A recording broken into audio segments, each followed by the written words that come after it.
Welcome back friends. Today in this lecture we'll have a discussion on electric flux and electric flux density followed by vector potential also. But right now in the previous lecture we have talked about electric field intensity EVAR, how electric field intensity is different for point charge and how it is different for uniform charge distribution like line surface and volume. We have gone through the derivations of the same also. Today it's a time to discuss and talk something related to the electric flux. Electric flux is denoted by psi entity. You already knowing this psi as an entity, that electric flux is denoted by psi entity. Now what exactly it is and how it is useful in deciding this electric flux density, that we will talk about. Now according to the Faraday's experiment, Faraday had certain experiment related to the electric flux. He says that electric field around a charge can be imagined in terms of presence of lines of forces around it. What I mean to say, let's say if this is a charge q1 and this is a charge q2 that we are talking about.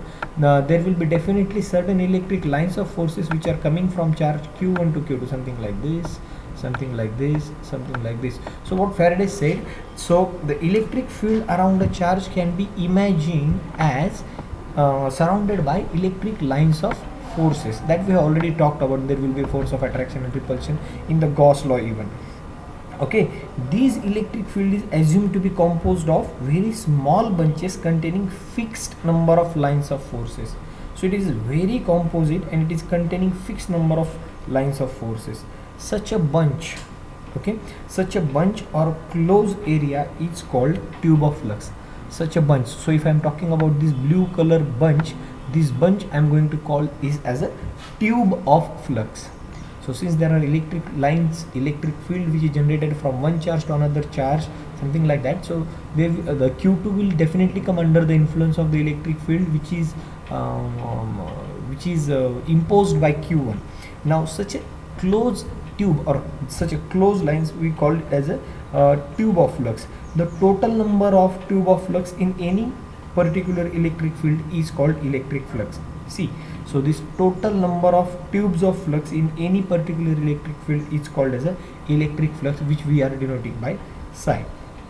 Now try to understand what Faraday has done the experiment. Faraday said that every electric charge comes under the influence of electric field. These electric fields will composite a tube of flux, and such a tube of flux in certain area or certain electric field we are going to call it as a electric flux psi.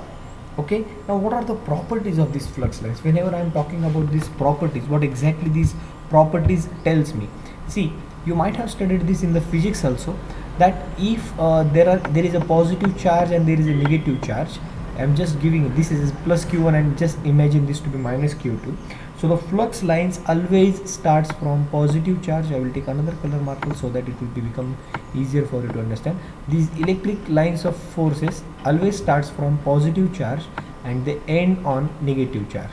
Okay, that's perfectly clear. So the first rule or first property of the flux line is that they starts from positive charge and they end on negative charge. So one might ask, if there is a negative charge absent, yes, it might be the case. If the negative charge is absent, you can assume that electric lines of forces will emit from this positive charge and they will go towards infinity, something like this, something like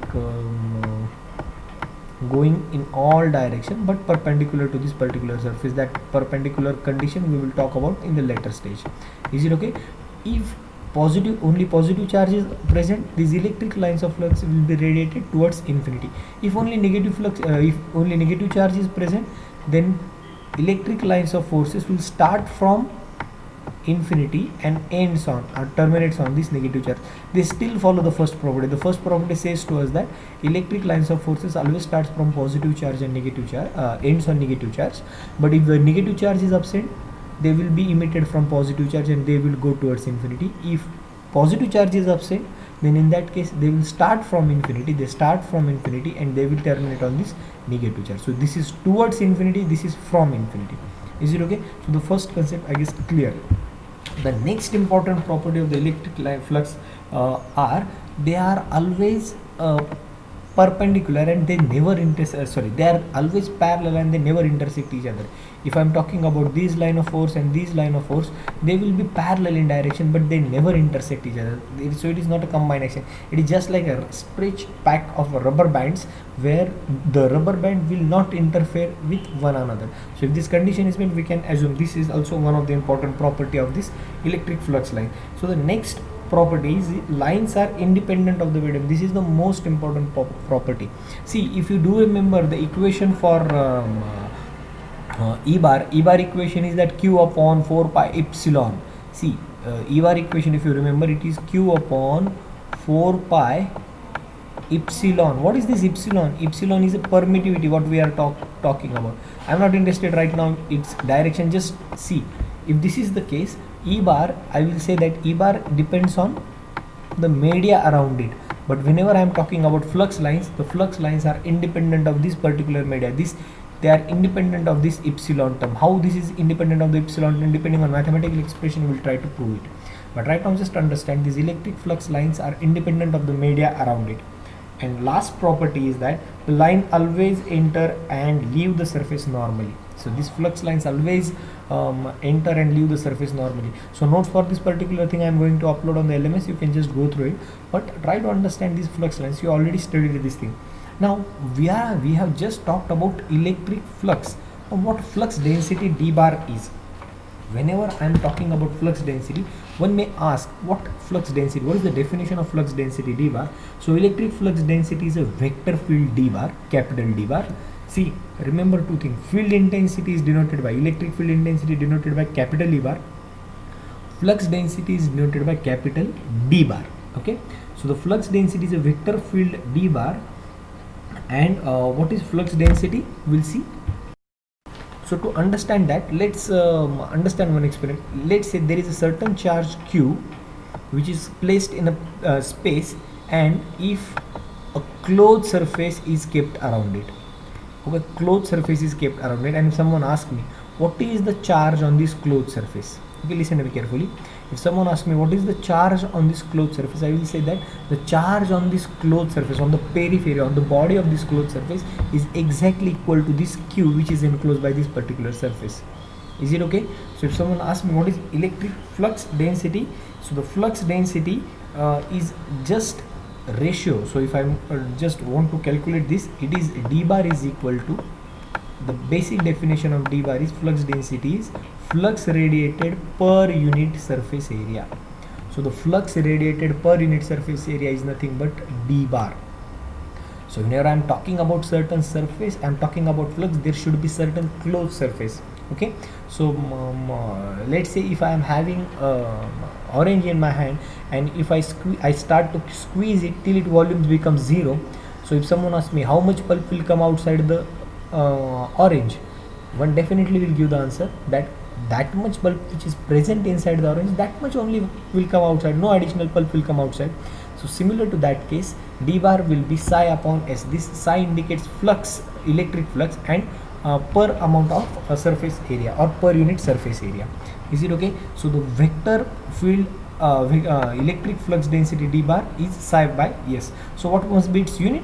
Definitely d bar means psi by s means it will be Weber per meter square. So the unit of d bar is Weber per meter square. Remember this thing, because these units play an important role. Sometimes you won't understand whether it is a field intensity or flux density.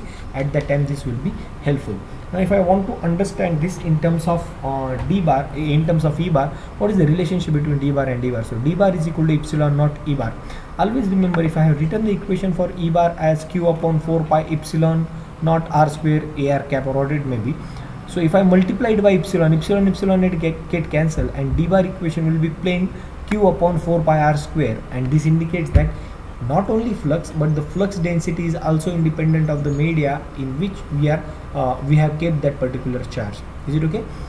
So in SI unit, one lines of the electric flux emanates from +1 coulomb and terminates on -1 coulomb, that we already talked about. Therefore the electric flux is measured in coulombs. Okay, flux usually is measured in Webers, but we'll talk about that. Electric flux is measured in coulombs, hence the vector field d bar is called as electric flux density and is measured in coulomb per square meter.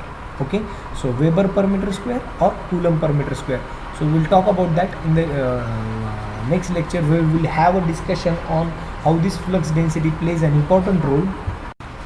Okay, I think it's my mistake. I told you the unit of psi as Weber. The Weber unit is applicable in case of magnetic flux. So the unit of electric flux is only Coulomb. So d bar unit will be Coulomb per meter square. So in the next lecture, we'll talk about certain other things related to the flux density and how Gauss law and this flux density plays an important role in deciding the certain Maxwell's equation that we'll talk about. So till then, keep learning and thank you very much.